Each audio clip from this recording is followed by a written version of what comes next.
সেজদায় যে আরশ কাঁপে ওটাও জানে না। যদি জানতো তো এলাকা কাঁপাইতো না, যদি জানতো তো জমিন কাঁপাইতো না, ও সেজদা দিতে থাকতো আর আরশকে কাঁপাইতে থাকতো। যুবকের সেজদায় আরশ কাঁপে, আরশ।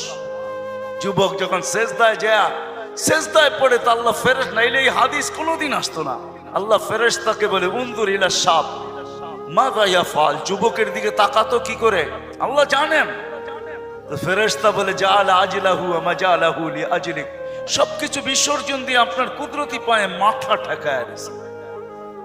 তা আল্লাহ বলে হাদা আবদি হাক্কা, এ আমার পারফেক্ট বান্দা, ইন্নী উবাহি বিহিল মালাইকা, তোমাদের উপরে আমি একে নিয়ে গৌরব করি।